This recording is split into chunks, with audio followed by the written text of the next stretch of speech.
Alors, quand on parle de péché originel, il faut tout de suite mettre en parallèle la rédemption qui nous en sauve. Le Christ sauveur qui vient justement nous rétablir, nous réconcilier, en fait, rétablir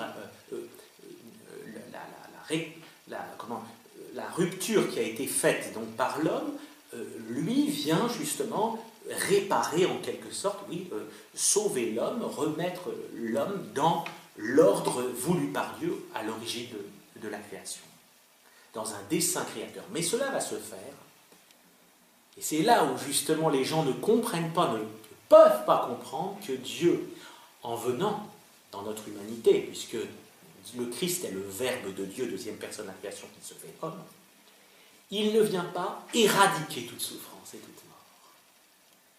D'une certaine manière, il laisse la création apparemment comme dans le même état que lorsqu'il est né, si vous voulez, apparemment. Et pourtant, tout est changé. Et y compris la souffrance. C'est là où, justement, quand elle est acceptée, non pas comme quelque chose que Dieu veut, puisque la souffrance, comme on l'a bien dit, n'est pas voulue par Dieu, mais comme quelque chose que Dieu permet, comme le mal qu'il permet. Parce que la condition de l'homme, c'est qu'il soit libre. C'est ça qu'on n'arrive pas à comprendre. Dieu, c'est pas un Superman qui arrive avec sa petite cape quand ça va pas, puis ça y est, il sauve tout le monde. Non, c'est pas ça. Dieu, il veut qu'on prenne notre part aussi. C'est-à-dire qu'il veut qu'on soit... Il est toujours le premier initiateur de notre salut, toujours. Rappelez-vous, je dis toujours, le christianisme, c'est Dieu qui vient vers nous, c'est pas nous qui allons vers lui. C'est la première. Toujours Dieu vient au-devant de nous, c'est lui qui nous aime en premier. Et en même temps, il veut qu'on se laisse aimer et que librement, donc, on consente à son amitié, à son amour, à son alliance. Vous comprenez ? Et donc c'est pour cela qu'il laisse apparemment l'ordre des choses tel qu'il est, mais que pourtant, dans le domaine des âmes, dans le domaine de la vie intérieure, de ce qui est invisible, tout est changé. Parce que Dieu, en se donnant à l'humanité, vient pour habiter, non pas détruire toute souffrance, mais habiter toute souffrance. Si elle est acceptée dans la foi, mais tout est là, vous comprenez ? Comme il vient aussi habiter la mort, qui n'est plus à ce moment-là la mort, mais qui est une entrée dans la vie, comme dit la petite Thérèse. Je ne meurs pas, j'entre dans la vie. C'est extraordinaire. Elle a des raccourcis fabuleux, la petite Thérèse. Non, mais c'est vrai, c'est des mots qui peuvent venir que de l'Esprit Saint. Je ne meurs pas, j'entre dans la vie. Extraordinaire pour vous donner l'idée. Voilà l'idée chrétienne de la mort. Heureusement, on a retiré tous les catafalques. Vous savez, à un moment donné, il y avait des catafalques noirs, des trucs extraordinairement laids, vous voyez, où on attristait les gens. Alors évidemment, il ne faut pas se réjouir qu'un être qu'on a aimé, qui meurt, on a le droit de pleurer, bien sûr. C'est normal, bien entendu. Il faut pleurer quelqu'un. Mais on n'est pas dans le désespoir quand on est chrétien. Parce qu'on le sait que cette mort, elle est transformée avec le Christ. Vous voyez ? Comme la souffrance est transformée. Et là, c'est la folie de la petite Thérèse. Mais ça, c'est de la pure folie. Il faut bien comprendre qu'il ne faut pas essayer de comprendre les saints d'une manière rationnelle. Absolument. Parce que vous voyez, on peut commettre de grands... Quand vous entendez la petite Thérèse qui dit « Souffrir en aimant, c'est le plus pur bonheur », non mais attendez, mais elle est complètement maso. Et vous aurez raison. Au niveau... vous voyez ? En même temps, vous aurez tort du point de vue mystique. Mais parce qu'il faut rentrer dans cet ordre-là. Vous voyez, dans l'ordre de la foi, elle n'a pas tort. C'est même une grande sagesse. Parce qu'elle comprend, c'est là où il faut vraiment comprendre la dimension de la souffrance, la dimension chrétienne de la souffrance. Je dis toujours, et il y a une phrase aussi de Thérèse qui me plaît énormément, où elle dit « La souffrance nous fait lever la tête ». Et c'est des mots très simples, mais oui, la souffrance, mais c'est d'une richesse spirituelle incroyable. La souffrance nous fait lever la tête. Autrement dit, la souffrance que Dieu permet, et dans l'état de fragilité dans lequel un état de souffrance peut nous rendre, peut nous amener à une prise de conscience, une prise de connaissance, si vous voulez, de Dieu même. Et d'approfondissement, de connaissance de vous-même et en même temps de Dieu, qui est plus profonde que si vous n'aviez pas vécu cette épreuve. C'est pour ça qu'on parle d'épreuve de la souffrance, mais qui n'est pas, qui peut être véritablement une grande douleur et une grande, qui peut mener au désespoir des personnes qui n'ont pas la foi. Mais pour ceux qui ont la foi, en soi, la souffrance, ils ne vont pas aimer la souffrance en tant que telle, mais ils vont, par la grâce de Dieu, pouvoir la transformer en lumière. Pour eux, mais aussi pour les autres. Ça, c'est le grand génie, une grande raison pour laquelle aussi la petite Thérèse est sainte, a été déclarée sainte, c'est cette dimension de la souffrance acceptée par amour.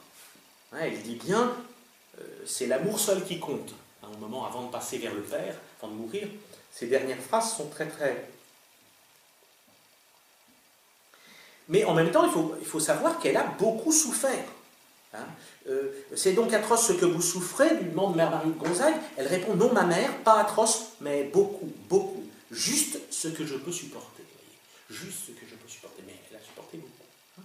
Donc elle est atteinte, vous le savez, par une tuberculose, une phtisie, comme on disait à l'époque. Donc une tuberculose qui l'étouffe. Elle va mourir étouffée, elle va suffoquer, elle va mourir d'étouffement. Mais elle dit cette phrase absolument incroyable. Je ne crois plus à la mort pour moi, je ne crois plus qu'à la souffrance.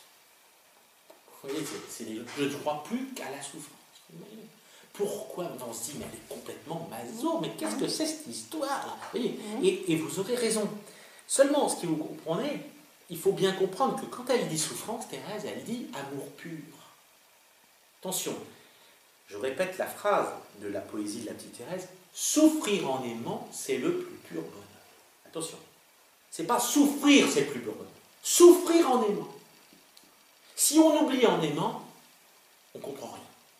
Si on comprend que aimer, pour la petite Thérèse, c'est tout donner et se donner soi-même, et y compris la souffrance qu'on vit, où on va faire une occasion, on va en faire de cette souffrance une occasion pour aimer encore plus, alors là c'est divin. C'est ce qu'a vécu Jésus sur la croix.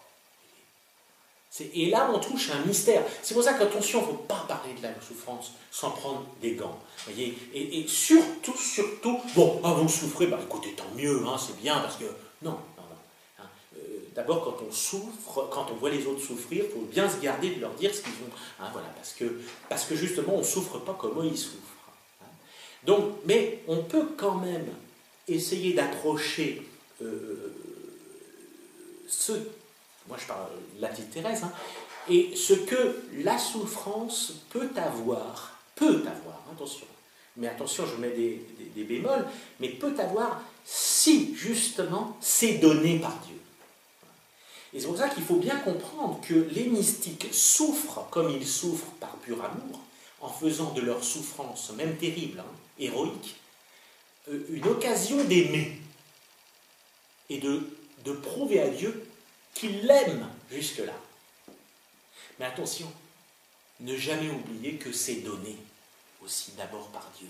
C'est qu'ils ont fait un chemin qui leur a été permis de faire, d'abord parce qu'ils ont été malléables à la grâce de Dieu, qui les a menés jusqu'à une imitation totale du Christ, jusqu'à la passion.